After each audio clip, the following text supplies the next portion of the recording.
इयं ब्रह्मवेदान्तविदो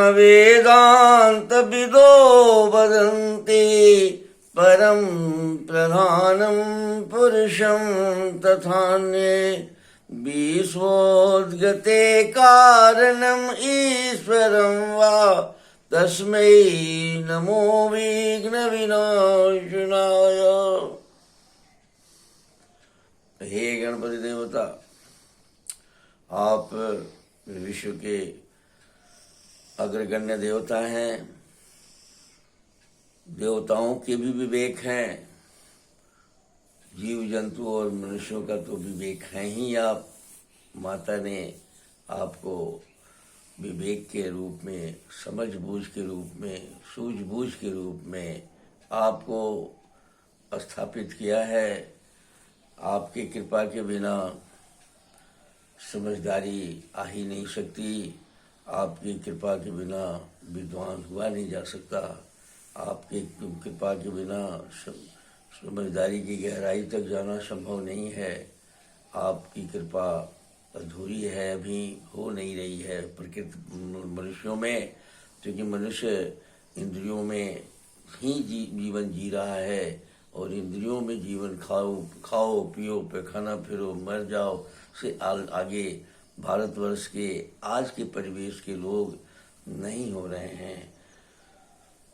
क्रांति करके आपस में पूरे देश के माने आजाद देश में आजाद क्रांति करके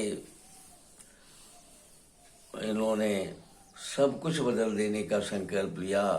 जेपी क्रांति में, संपूर्ण क्रांति में, और संपूर्ण क्रांति क्या में इन्होंने खान पान, रहन सहन, सोचने की शैली, संवेदना, मर्यादा सबको बदल देने के लिए पीछे का जितना था सबको सरा गला समझ के सबको बदल देने की होड़ चली, एक व्यवस्था चला। उसमें आपने रोका नहीं, आपने प्रेरणा देकर उसको ठहराया नहीं। हम आज जहर खाने का, झूठ बोलने का, बहुत सारी डरने का, हमारे भीतर सेवा त्याग में एक दूसरे की कल्याणकारी भाव का, इस सब का अभाव हो गया। और आज हम मानसिक रूप से भी बीमार हैं, शारीरिक रूप से भी बीमार हैं। शरीर को बनाने वाला अन्न पानी ठीक नहीं है। हमारे भीतर की अन्न पानी के क्या खाएं क्या नहीं खाएं चुनाव करने वाला कमजोर हो गया है। बाहर से जो शिक्षा देने वाले, चुनाव करके शिक्षा देने वाले जो हैं, उनकी समझदारी भी एकांगी हो गई है। ऐसी परिस्थिति में पूरा देश के लोग तन से या मन से अधिक बीमार हैं। अधिकांश लोगों में कठिनाइयां उत्पन्न हो गई है, अधिकांश लोग बीमार हैं। ऐसी परिस्थिति में हे गणपति देवता, मैं आपसे जब भी मैं बार बार प्रतिदिन निवेदन करते रहता हूँ कि आप थोड़ा सा कृपा करें। यद्यपि कि प्रत्येक मनुष्य में विवेक की एक ऐसी तत्व है ऋचाओं के अनुसार कि हम लोग, प्रत्येक मनुष्य अगर यह सोचे कि मैं विवेकवान बन जाऊं, समझ बूझ हमारी अच्छी हो जाए, मैं स्वस्थ हो जाऊं, मैं अच्छा हमारा समझदारी हो जाए, हम तीव्र बुद्धि वाले हो जाएं, तो अगर लगातार सोचने की भावना या लगातार अपने को उस तरह से बनने की इच्छा अगर हम बना लेते हैं, मनुष्य बना लेता है, तो वह वही हो जाता है। जैसा वो सोचता है, जैसा वो खाता है, वही बन जाता है। ये बात भी मनुष्य में है।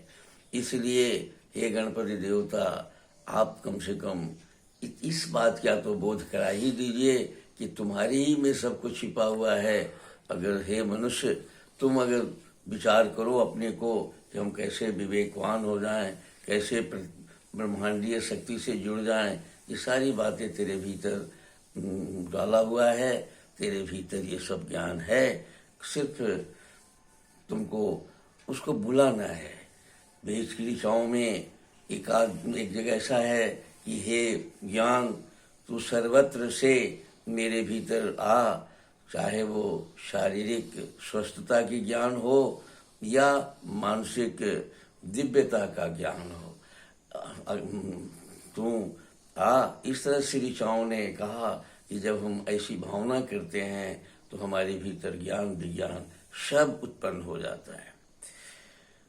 कोई भी व्यक्ति जब कोई धुन बनाकर, कोई लक्ष्य बनाकर उस अपनी लक्ष्य की ओर चलता है तो लक्ष्य की पूर्ति अगर उसकी मुख्य ध्येय होती है तो वह लक्ष्य में आने वाले अवरोध को मिटाते हुए लक्ष्य की सिद्धि कर लेता है। उसकी प्रशंसा, उसकी वाह वाह हो जाती है। ऐसी स्थिति में ये सर्वोच्च उदाहरण है हमारे पास कि हमारे ही भीतर साहब ये सब कुछ छिपा हुआ है जिससे हम विशाल हो सकते हैं। ऐसी परिस्थिति में हे गणपति देवता, कम से कम सद्बुद्धि देने वाली काम तो आपके जिम्मे है, वो कर ही दीजिए, जिससे कि हम सब स्वस्थ रहें, दिव्य बने, विशिष्ट बने और विश्व के स्तर पर हमारा जो मर्यादा था फिर लौट जाए। मैं श्याम बिहारी तिवारी वेद और आयुर्वेद का उपासक हूँ। मेरे भीतर कुछ प्रेरणाएं उठती रहती है और उन्हीं प्रेरणाओं में से कुछ आपके सामने मैं प्रस्तुत होता हूँ बताने के लिए कि साहब आप भी अगर थोड़ा सा अपने को चैतन्य बनाएं, थोड़ा अपने भीतर से खोजें तो आपके भीतर भी वो सब कुछ भरा हुआ है जो पूरा आप ब्रह्मांड बन जाएं। कोई किसी भी शिक्षा की जरूरत नहीं, किसी भी व्यवस्था की जरूरत नहीं। जब ऐसा आप सोचेंगे, जिस शैली भी सोचेंगे, तो चूंकि आप प्रकृति की वो वस्तु हैं जो माता ने ब्रह्मांड बनाकर और उस ब्रह्मांड को अपने स्तर पर प्रकट होकर, माता पिता प्रकट होकर रूप परिवर्तन की क्रिया से आप बनते हैं, यानी आपको बनाई गई है नेचर की द्वारा ऑटोमेटिक स्वचालित शैली में, और आपके सारे कार्यक्रम स्वचालित शैली में रखा जाता है। आपका बचपन से बुढ़ा माने गर्भ में जाने से लेकर मरने के दिन तक सब काम आपके वही माने नेचर करती है। तो आप में अगर जिस तरह का भाव उठेगा, प्रकृति आपका सहयोगी हो जाएगी और सहभागी शक्तियों को जो उसके नर रूपी नारायण की सेवा में जो शक्तियां लगी हुई है प्रकृति की, वे सारे आपके साथ जुड़ जाएंगे और आपका विकास भी होगा, दिव्यता भी आप में आएगी, आपका क्षुद्रता का नाश होगा और आप स्वस्थ रहेंगे, दिव्य भी बन जाएंगे। इस तरह से स्वयं चेतन, अपनी चेतना को जगाना है। चेतना जग गई, सब स्वस्थता आ गई। इस कार्यक्रम के तहत मैं कुछ रोग पर बात कर रहा हूँ। हम लोग करते हैं जिसके चलते रोगी हो जाता है। उस कड़ी में हम आज रक्त परिवहन संस्थान में पिछले कड़ी में मैंने एनीमिया की बात कही और खून की कमी की बात कही। खून का संचालन, रक्त संचालन पर भी चर्चा हुआ। यद्यपि की चर्चा बहुत थोड़ी इस कार्यक्रम में होती है, सिर्फ एक प्रकार का इंट्रोडक्टरी यानी एक पहचान की रूप में हम बात बताते हैं। पूरा ज्ञान तो उससे आपको मिलना नहीं है, लेकिन फिर भी आप उस पर और विशेष ध्यान देंगे तो आप उसको प्राप्त कर लेंगे। आज हम लोग मूत्रवाह संस्थान यानी हमारे शरीर में हमारे जो है पृथ्वी को पचाने के लिए, जल को पचाने के लिए, अग्नि पानी सब को पचाने के लिए सबसे हम बने हुए हैं। और उससे कैसे शरीर बनता है, इस कड़ी में पृथ्वी तत्व तो अन्न इत्यादि जो है उसको पचाने के लिए पाचक संस्थान पर हम लोग बात कर लिए हैं। उसके बाद में हम लोग पाचक संस्थान के बाद में श्वास प्रश्वास वाला संस्थान पर भी हम लोग बात कर लिए हैं। थोड़ा बहुत हम लोग श्वास लेते हैं, हवा पर बात कर लिए हैं। अब हम लोग माने अग्नि की भी बात कर लिए हैं। रक्त बाह संस्थान पर भी हम लोग बात किए हैं। अब इन सारे क्रियाकलापों में जो हमारे साथ पृथ्वी, जल और अग्नि हमारे साथ भीतर है, तो इससे जो इसको जो परिवर्तित करने की जो प्रक्रिया है हमारे शरीर में, हमारे शरीर बनने की जो प्रक्रिया है, उस प्रक्रिया में पानी का जो है वो कैसे पाचन होता है, इस पर हम इस और पानी के माध्यम से कैसे हमारे शरीर की गंदगियां बाहर जाती है, निकलती हैं, इन पर हम लोग बात करते हैं।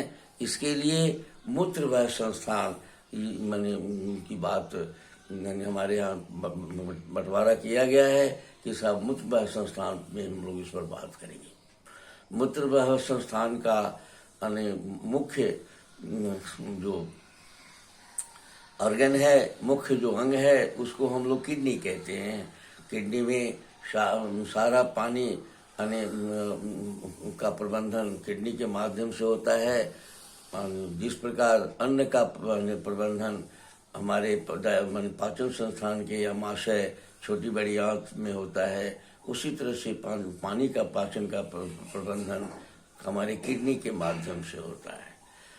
और सारे किडनी के माध्यम से पाचन जो होता है, उसमें जो गड़बड़ियाँ होती है पूरी बॉडी में पाचन संस्थान के द्वारा जो, या मेटाबॉलिक सिस्टम में जो बनाने में, या प्रतिदिन प्रतिक्षण सेल का जन्म और मरण और डिवीजन में जो जो गंदगियाँ उत्पन्न होती है, वो हमारी किडनी के द्वारा छान के बाहर भी किया जाता है।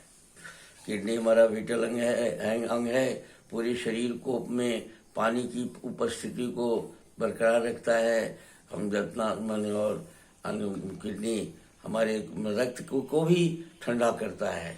इसलिए किडनी के साथ है कि वो प्रजनन संस्थान को के साथ उसका गहरा नजदीक का रिलेशन है, और रक्तवाह संस्थान भी उसके साथ जुड़ा हुआ है। तो रक्तवाह संस्थान और प्रजनन संस्थान दोनों की बड़ी करीब साथ साथ रहता है वो। और प्रजनन संस्थान चूंकि हमारे शरीर में प्रतिक्षण सेल का बनना, सेल का डिवीजन होना, हमारे शरीर को सेल का जो मृत्यु के बाद जो उसके बॉडी बनता रहता है, उसको बाहर करना, नए सेल का उद्भव करना, ये बहुत बड़ी क्रिया चल रही है शरीर के भीतर जीवन मृत्यु की। उसको उसमें से जो गंदगी होती है उसको निकालना, और शरीर में सब जगह पानी का पहुंचाना, रक्त पानी में को बैलेंस बना के रखना, इन सारी बातों का काम किडनी करता है। और किडनी के साथ उसके सारे जो और सारे क्षेत्रों में सब सेल में किडनी है, सब सेल में लीवर है, सब सेल को पाचन संस्थान है, अणु के स्तर पर, गुच्छा के स्तर पर, इस तरह से कई श्रेणी में है। और सब के द्वारा उत्सर्जित जो भी वस्तु है किडनी के द्वारा, मूत्रवाह संस्थान के द्वारा हमारी गंदगी को साफ करता है और रक्त को ठंडा करता है, और हमारे जो प्रजनन संस्थान है उसको भी वो संभालता है। इसलिए किडनी हमारे शरीर पर महत्वपूर्ण है। ये अल्कोहल से, तेल से, अनावश्यक भोजन करने से, तला छना बहुत ज़्यादा खाने से यह बिगड़ जाता है। मुख्य रूप से शराब इत्यादि से तो बहुत ज़्यादा बिगड़ जाता है। अधिक पानी पीने से भी किडनी बिगड़ता है, और कम पानी पीने से भी किडनी बिगड़ता है। अधिक पानी अति सर्वत्र वर्जित की बात की गई है। बहुत ज़्यादा पानी नहीं पीना चाहिए, बहुत कम भी नहीं पीना चाहिए। प्यास लगने को, प्यास को वेग है उसको रोकना भी नहीं चाहिए। इस तरह से अगर हम किडनी को संभाल के रखें तो हमारा गंदगी का साफ करने की जो व्यवस्था भी ठीक रहेगा, पानी का जो हमारे शरीर में जो संतुलन है वह भी ठीक रहेगा, और हम स्वस्थ रहेंगे। हमारे खून को साफ करने, ठंडा करके पर जो खून हमारे शरीर में घूमता है उसकी भी ठीक रहेगा। अग्नि भी ठीक रहता है। अग्नि का भी जो अनुपात है हमारे शरीर में रहने की वो बरकरार रहेगा। चयापचय क्रिया में भी हम काफ़ी हम स्वस्थ, चयापचय क्रिया भी हमारा होती रहेगा। सब सिस्टम हमारे ठीक रहेंगे। मस्तिष्क भी हमारा ठीक रहेगा, कहीं बेचैनी, कहीं इरिटेशन, कहीं बात नहीं रहेगी। सूजन इत्यादि का रोग भी किडनी के चलते ही होता है। वाटर पर के मेटाबॉलिज्म का परेशानी से भी होता है, रक्त के परिवहन के ही चलते भी होता है, वो सब भी ठीक रहेंगे। इसी के साथ आज का यह कार्यक्रम मैं आपको समर्पित करता हूँ। धन्यवाद।